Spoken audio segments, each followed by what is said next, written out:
Hola, buenas tardes. Mi nombre es Jesús Agustín López Ponce, con número de matrícula 23003875, realizando el reto 2 llamado La jurisprudencia del módulo de juicio de amparo 1, volumen 2, cursando actualmente la licenciatura en Derecho. Mi asesora es Sacramento Fuentes Pérez Sofía. Esta actividad la realizo el 11 de noviembre del 2025.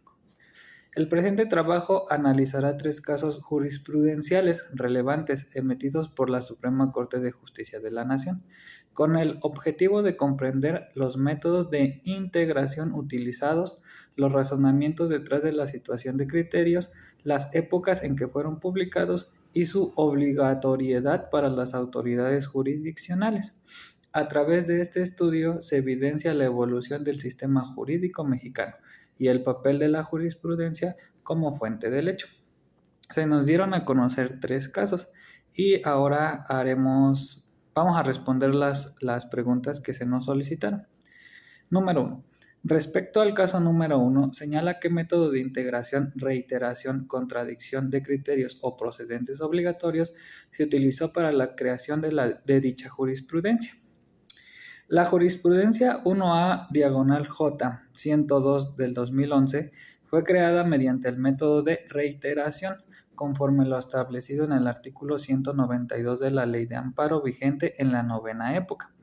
Este método implica que su criterio jurídico se convierte en jurisprudencia obligatoria cuando ha sido sostenido en 5 sentencias consecutivas, por mayoría de votos, sin ninguna en contra, por el mismo órgano jurisdiccional. En este caso, la primera sala de la Suprema Corte de Justicia de la Nación resolvió 5 asuntos mediante el ejercicio de la facultad de atracción, lo que permitió analizar de manera profunda diversos preceptos constitucionales y legales. Las resoluciones fueron emitidas entre 2007 y 2011, todas con votaciones unánimes o por mayoría calificada, lo que cumple con los requisitos formales para la integración de jurisprudencia por reiteración. Este método garantiza que el criterio adoptado tenga consistencia, estabilidad y legitimidad, al haber sido sostenido en múltiples ocasiones por el mismo órgano jurisdiccional, lo que refuerza su carácter vinculante para casos futuros. El segundo cuestionamiento es: respecto al caso número 2, identifica cuáles son los razonamientos para que la jurisprudencia 1A/J 93 del 2013, 10A, fuera sustituida por la jurisprudencia 1A/J 78/2018, 10A, emitida por la primera sala de la Suprema Corte de la Justicia de la Nación. La sustitución de la jurisprudencia 1AJ 93/2013 por la nueva tesis 1AJ 78/2018 se fundamenta en una revisión constitucional más precisa y actualizada sobre el alcance del derecho a la libertad personal en el contexto del sistema penal acusatorio. En la jurisprudencia anterior, 93/2013, se sostenía que el auto de citación a la audiencia de formulación de imputación afectaba indirectamente la libertad personal del investigado, por lo que era procedente el juicio de amparo indirecto.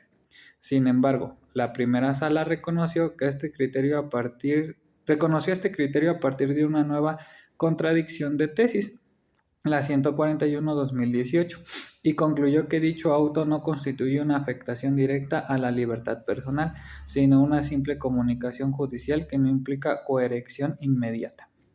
La sala argumentó que la citación prevista en el artículo 141 del Código Nacional de Procedimientos Penales no representa una medida restrictiva, ya que la comparecencia forzosa es condicionada a la insistencia injustificada del investigado y a la solicitud expresa del Ministerio Público.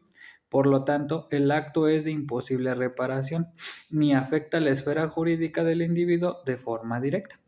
Este cambio de criterio responde al principio de interpretación conforme y progresividad de los derechos humanos y busca evitar que el juicio de amparo se utilice para impugnar actos que no generan afectación real ni inmediata, lo que fortalece la eficacia del sistema penal acusatorio.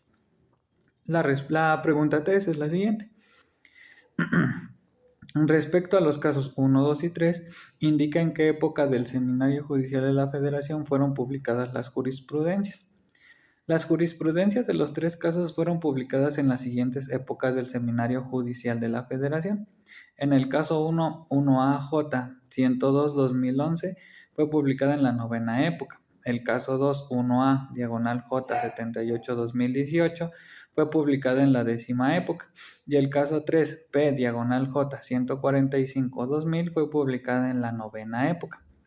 La novena época del Seminario Judicial de la Federación abarca desde 1995 hasta septiembre de 2011 y se caracteriza por el fortalecimiento del control constitucional y la consolidación de criterios jurisprudenciales. Por su parte, la décima época indica en octubre de 2011. Representa un cambio paradigmático en la interpretación jurídica al incorporar de manera más explícita los derechos humanos y el control de convencionalidad, conforme a la reforma constitucional de junio de 2011. Este contexto es relevante para entender la evolución de los criterios jurisprudenciales, especialmente en materia penal y constitucional. La cuarta pregunta es, en el caso número 3 señala para qué autoridades es obligatoria la aplicación de dicha jurisprudencia. La jurisprudencia PJ 145-2000, emitida por el Pleno de la Suprema Corte de Justicia de la Nación, tiene carácter obligatorio para todos los órganos jurisdiccionales del país, conforme a lo dispuesto en el artículo 217 de la Ley de Amparo. Esto incluye jueces de distrito, tribunales colegiados de circuito, tribunales unitarios de circuito, salas de la Suprema Corte de la Justicia de la Nación y autoridades administrativas cuando actúan como responsables en un juicio de amparo. La tesis establece que la aplicación de la jurisprudencia no viola el principio de irretroactividad de la ley, ya que no constituye una norma jurídica general, sino una interpretación judicial de la ley. Por tanto, su aplicación en casos concretos no implica la creación de nuevas obligaciones, sino la clarificación del alcance normativo de disposiciones legales ya existentes. Este criterio refuerza la legitimidad de la jurisprudencia como fuente del derecho y como mecanismo de interpretación conforme al artículo 14 constitucional. La quinta pregunta es, en el caso número 1, identifica si se cumple con el requisito establecido en el artículo 223 de la Ley de Amparo respecto a los votos que deben emitirse para su aprobación. La respuesta es sí. En el caso número 1 se cumplen plenamente con los requisitos establecidos en el artículo 223 de la Ley de Amparo, el cual exige que la tesis jurisprudencial emitida por la Sala de la Suprema Corte de Justicia de la Nación sean aprobados por mayoría de 4 votos. La jurisprudencia 1A diagonal J 102-2011 fue integrada mediante 5 resoluciones consecutivas, todas aprobadas por unanimidad o mayoría calificada, lo que garantiza su validez formal como jurisprudencia obligatoria. Además, al tratarse de jurisprudencia por reiteración, se cumple también con el requisito del artículo 192, el cual exige 5 sentencias en el mismo sentido, sin ninguna en contra. Este cumplimiento asegura que el criterio adoptado tenga fuerza vinculante y pueda ser aplicado por los órganos jurisdiccionales en casos similares, contribuyendo a la seguridad jurídica y a la uniformidad en la interpretación de la ley.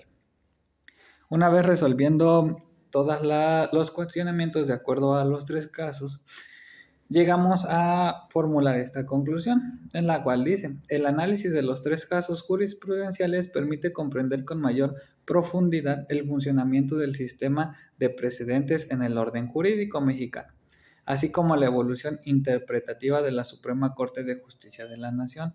La jurisprudencia, en tanto fuente formal del derecho, no solo se orienta a la actuación de los órganos jurisdiccionales, sino que también garantiza la coherencia, estabilidad y previsibilidad en la aplicación de las normas.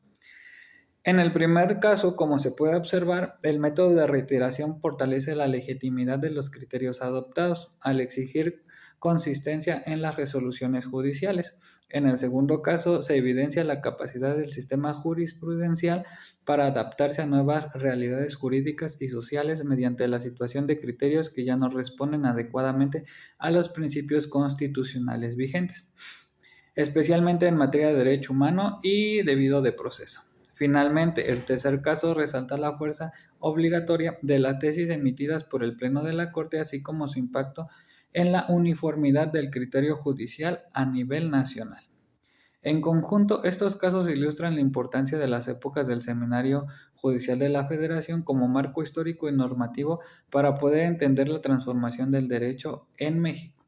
La jurisprudencia no solo interpreta la ley, sino que también la actualiza y la armoniza con los principios constitucionales, contribuyendo así a un sistema de justicia más accesible, garantista y respetuoso de los derechos fundamentales. Este sería todo mi trabajo.